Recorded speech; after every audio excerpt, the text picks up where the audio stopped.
Ayan mga kalakay, itong ating manok na imamarinate, 1 kilo po ito exactly. At naugasan na po ito at meron kaunting tubig na natira. Ganyan po ang magandang gawin natin.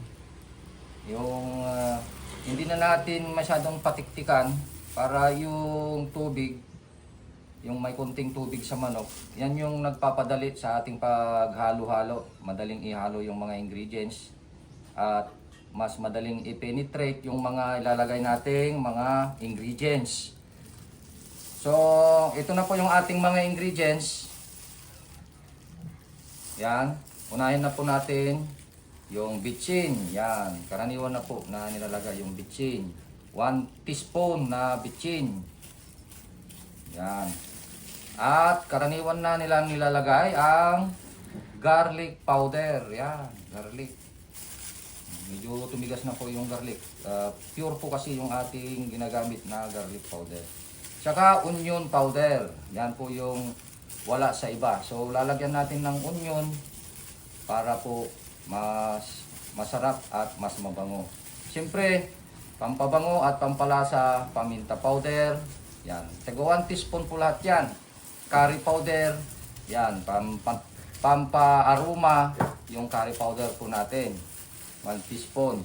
At karagdagan po na ating lalagay ay 1 teaspoon na ginger powder. Yan. Yung iba kasi malansa, sabi nila sa manok. Kaya lagyan natin ng ginger powder. Ito naman, siyempre hindi nawawala yung ating ginisa mix powder. Yan.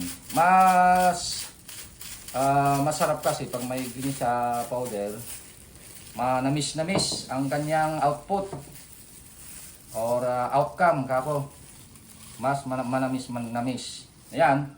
Last but not the least, lagyan natin ng asin, siyempre 1 tablespoon kada 1 kilo. Yan, 1 tablespoon. Ngayon, kapag ang pag-marinate natin ay isusupot natin pagkatapos mahalo, ilalagay natin sa freezer 6 to 12 hours. Ngayon, pagka ginamitan natin ng yelo, halimbawa pag wala tayong freezer, gagamit tayo ng ice box at yelo para sa pag-preserve. At dito, mas maganda yung pag-marinate natin kung ganito yung procedure natin gagawin. Gagamitan natin ng yelo, ice box. Ito na po yung tinatawag na brinating. Nag-brine ka, tapos nagmamarinate ka na. At hindi na huhugasan yan. Kaya dagdagan natin ng 1/4 na asin. Yan, yung dagdag. Kailangan dagdagan kapag gagamitan natin ng ice. Ayan. Halu-haluin na po natin. Kasi po, kaya na tayo nagdagdag ng asin. Kasi talagang brining tsaka marinating po ang ating gagawin. Talagang magtutubig po ito. Magtutubig. Kaya tinatawag na brining tsaka marinating.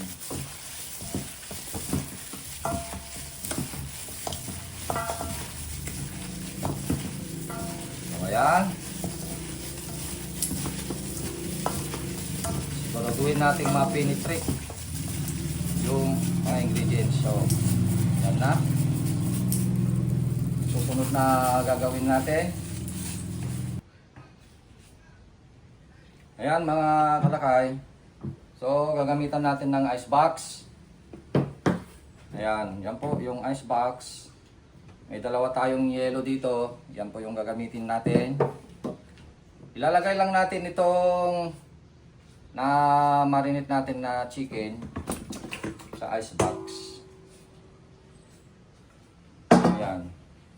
Tsaka ilalagay natin itong yelo. So butas-butasan po natin para after 3 to 6 hours ay matutunaw siya. Medyo matutunaw kaya maglalabas siya ng tubig. So yan po yung sikreto dito mga kalakay. Kaya tinatawag itong brinating.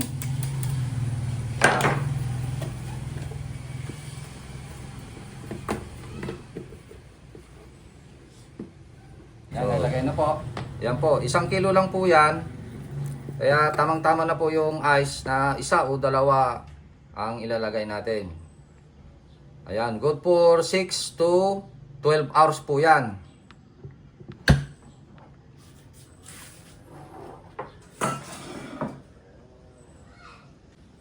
Mga kalakay, so ito na po yung ating brinating. Nagbrabrine tayo na nagmamarinate. After 3 to 6 hours, matutunaw yung yelo at magkakaroon ng tubig ang ating marination. Ayan po.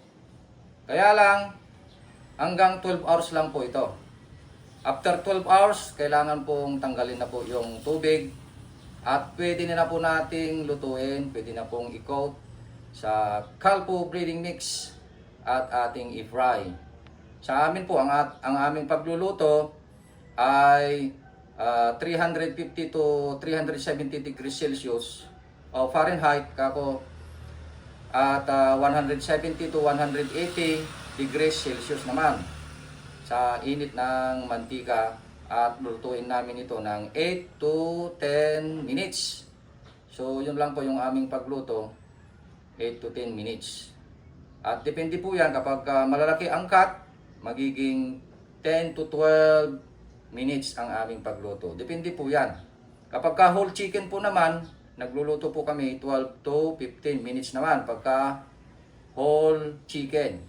So depende po yan sa laki ng cut mga kalakay. So ito po ang ating brinating. Nagbabrine ka at the same time nagmamarinate ka. Hindi na po huhugasan. Tatanggalin lang yung tubig, tsaka natin i-coat at i-fry. So sana nakatulong mga kalakay, at magandang araw po sa ating lahat. Sa kanto nagsimula, pritong manok ang puhunan. Pawis at tiyaga, 7 araw walang tulugan. 17 taon, negosyo'y pinalago. Sa bawat subo ng manok, tagumpay ay dumapo. Dumating ang pandemya, mundo'y tumigil saglit. Ngunit hindi sumuko, may paraan kahit kapit. Sa YouTube nagturo, puso ang puhunan. 40,000 na taga-subaybay kong tunay. Ako si Calpo, di lang basta luto, may puso sa negosyo. Abot kamay ang pangarap mo, marami ning umasenso. Dahil sa recipe ko, ito ang lasa ng tagumpay, Kanto fried chicken ko.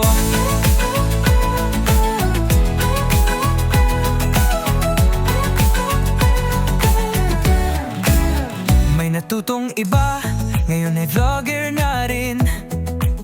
Mas sumikat sa FB, pero ako'y masaya rin. Kasi sa bawat tagumpay, may parte ang tinuro ko. Hindi lang kita ang sukatan ng totoo. May 1K package, recipe na kumpleto. Pangarap na negosyo, abot kaya ng tao. May Shopee at Lazada, produkto'y palaban. Marinated gravy, lahat ay subukan. Ako si Kai.